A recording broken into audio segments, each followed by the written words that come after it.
왜 우리는 세월이 흐른 뒤에야 비로소 마음의 본 모습을 보게 되는가? 부처님은 조용히 말씀하십니다. 그대가 걸어온 길이 깊어질수록 마음도 더 깊게 열린다. 오랜 시간을 살아온 마음은 더 이상 세상의 속도에 휘둘리지 않습니다. 대신 아주 미세한 흔들림, 숨소리 하나, 작은 감정의 떨림까지도 예전보다 더 선명하게 듣게 됩니다. 젊을 때에는 앞만 바라보느라 마음속에서 일어나는 수많은 변화들을 제대로 바라보지 못했습니다. 그러나 이제는 멈추는 법을 알게 되었고 그 멈춤 속에서 마음의 결이 드러나기 시작합니다. 부처님은 말합니다. 비우면 보이고 놓으면 가벼워지며 멈추면 깨닫는다. 오랜 시간을 지나온 마음은 어느 순간 스스로에게 묻습니다. 왜 나는 이제야 나를 똑바로 보게 되는가? 부처님은 조용히 말씀하십니다. 그대의 마음이 깊어졌기에 비로소 스스로를 비출 수 있다. 젊은 날의 마음은 늘 외부를 향하고 있었습니다. 누군가의 기대, 해야 할 일, 잊지 말아야 한다고 믿었던 책임들, 그 모든 소음 속에서 자신의 감정은 늘 뒤로 밀려났습니다. 그러나 세월이 흐르면서 마음은 조용히 중심을 되찾기 시작합니다.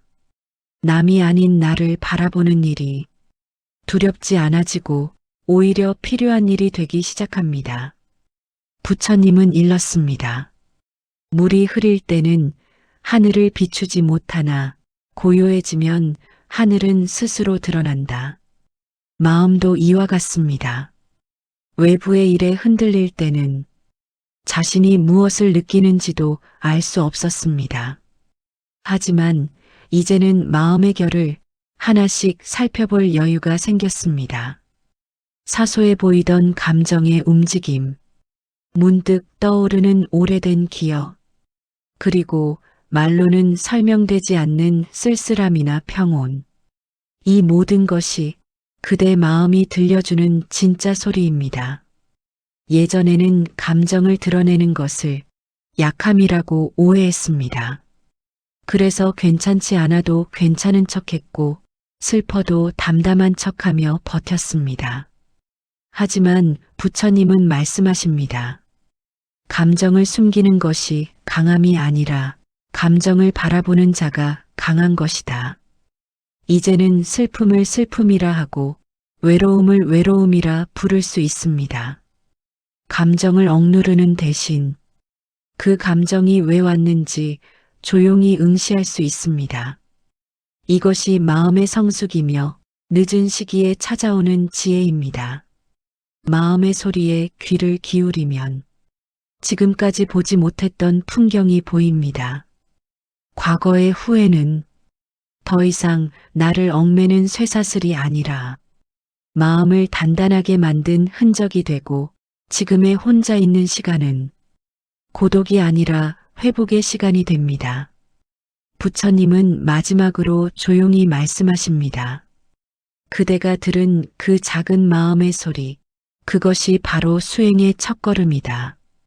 고요해진 마음에서 시작된 이 작은 깨달음이 이후의 길을 더욱 밝고 깊게 비추게 될 것입니다. 사람은 누구나 마음속에 오래된 그림자를 품고 살아갑니다. 미처 풀지 못한 감정, 말하지 못한 후회, 그때는 알지 못했던 실수들, 그 모든 것들은 시간 속에서 묵묵히 쌓여 때로는 가슴 한쪽을 무겁게 만들곤 합니다. 부처님은 말합니다. 과거는 그대를 해치기 위해 남아있는 것이 아니라 그대를 깨우기 위해 남아있다. 오랜 시간을 지나오면 문득 떠오르는 사건들이 있습니다.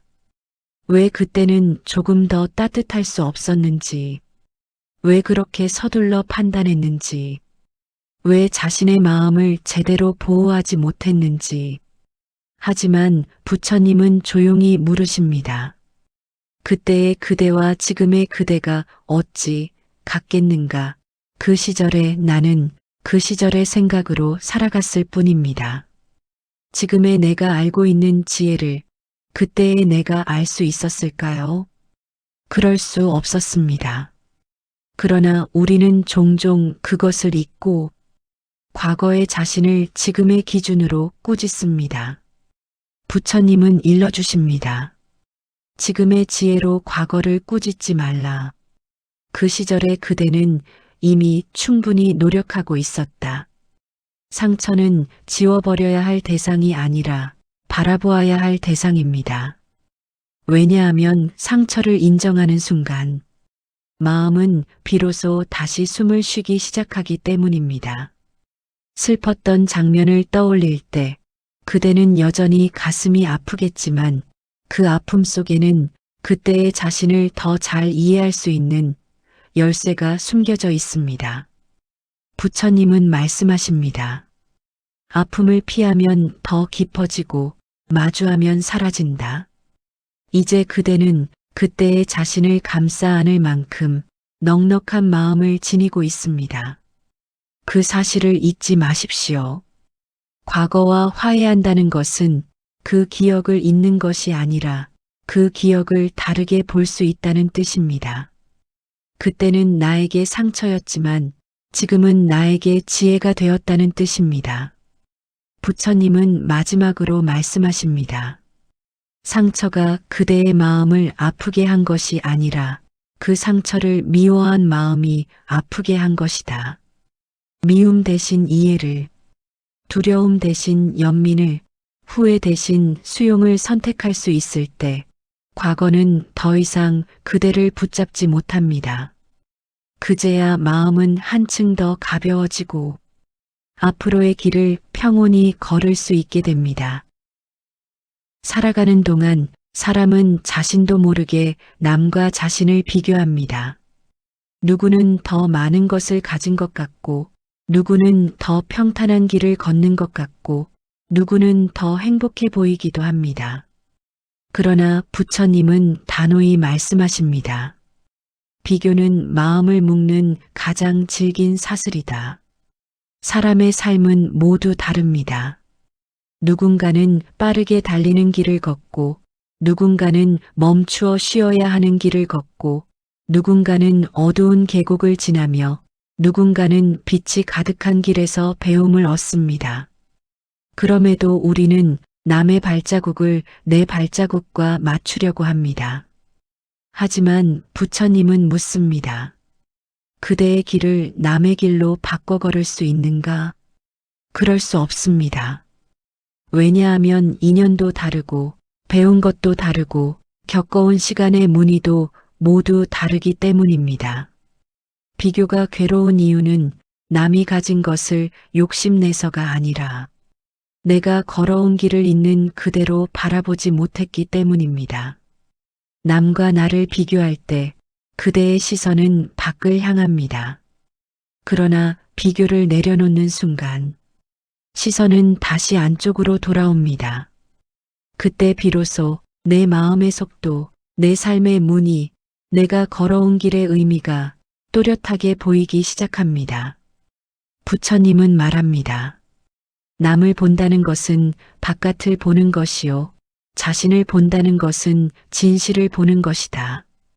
누구보다 빨리 가지 않아도 좋습니다. 누구보다 많이 가지지 않아도 됩니다. 자신의 속도를 이해하는 것이 진짜 지혜입니다. 남의 삶을 내려놓는 순간 마음은 드디어 자유로워집니다.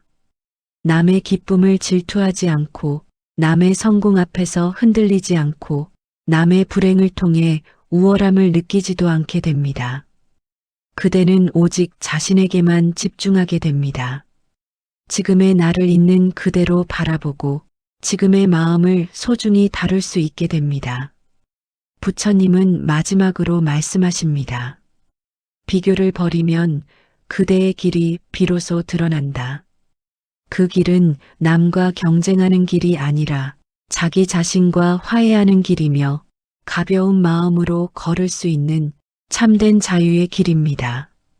시간이 흐를수록 사람의 마음은 과거를 돌아보고 앞날을 예측하고 아직 오지 않은 순간까지도 걱정하려 듭니다. 그러나 정작 지금이라는 단 한순간은 손에 잡히지 못한 채 흘러가곤 합니다. 부처님은 말씀하십니다. 과거는 지나갔고 미래는 오지 않았다. 그대에게 있는 것은 오직 지금뿐이다. 오랜 세월을 지나온 이들은 기억이 자주 떠오릅니다.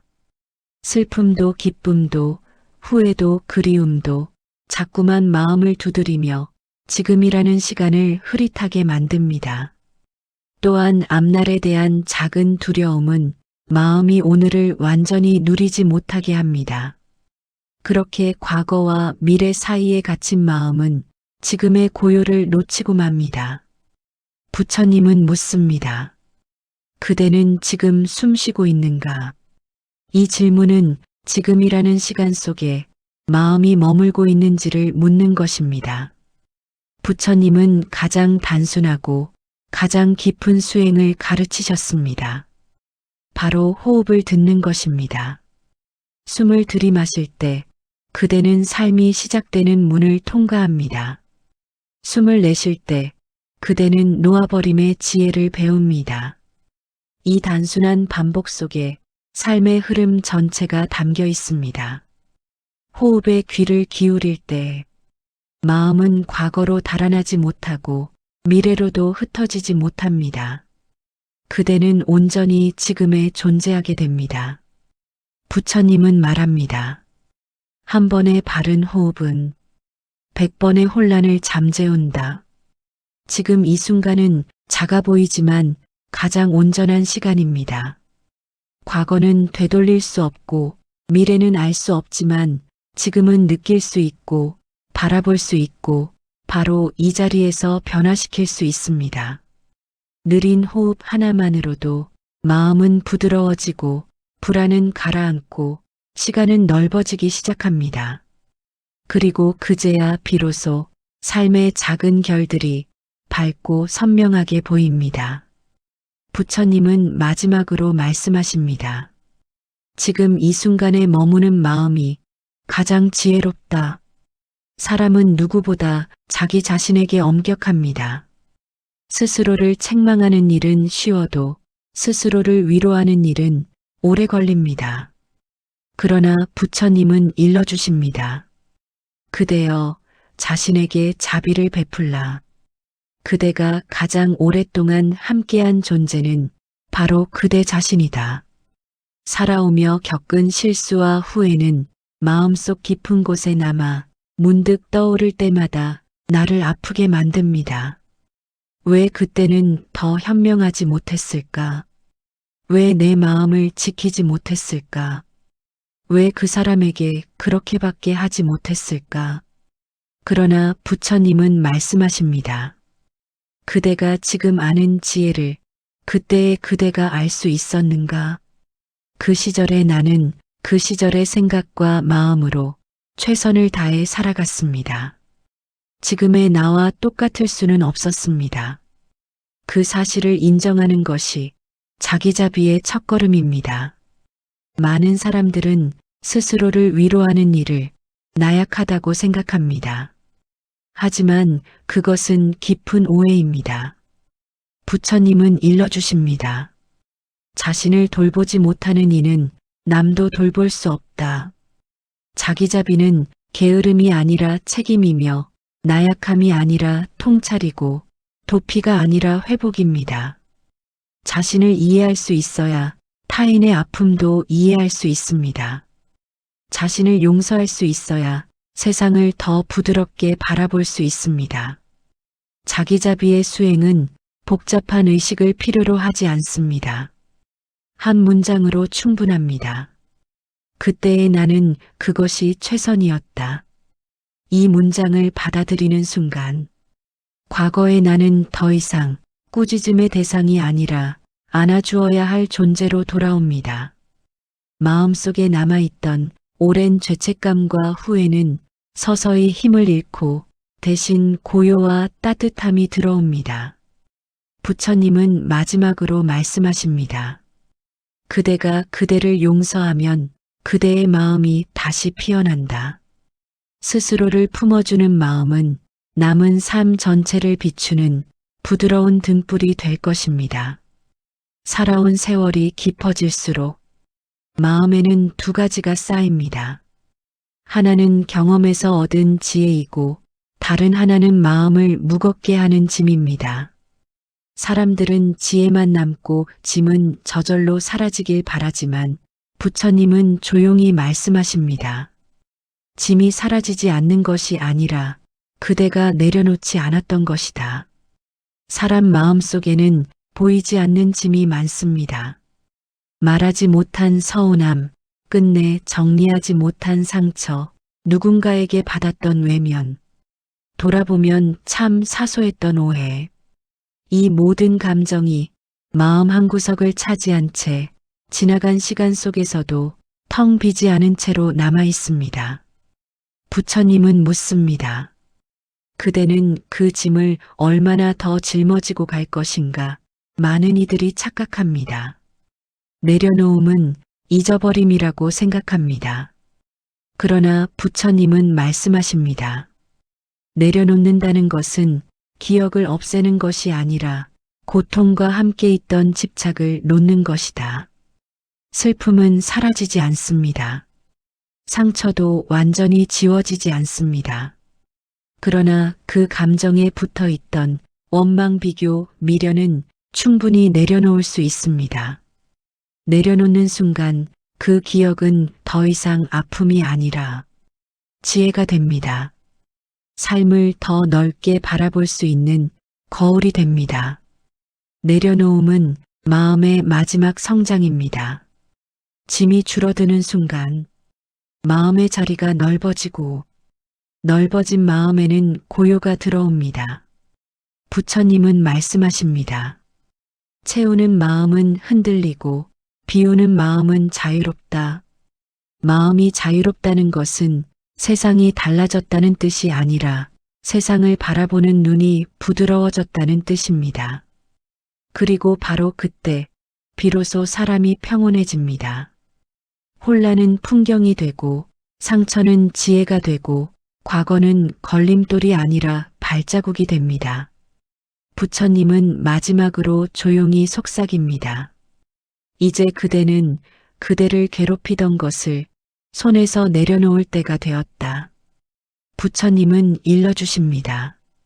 지혜는 세월의 선물이 아니며 세월을 통해 마음이 비로소 스스로를 비추는 것이다. 삶은 끝이 아니라 이어지는 흐름입니다. 오늘의 깨달음은 내일의 평온을 만들고 내일의 평온은 남은 날들을 더욱 깊고 아름답게 만듭니다. 이제 그대의 마음은 과거의 그림자에서 벗어나 지금 이 자리에서 조용히 빛나기 시작했습니다. 부디 이 길을 천천히 그러나 꾸준히 걸으시길 바랍니다. 그 길 끝에는 언제나 고요하고 자유로운 마음이 기다리고 있을 것입니다.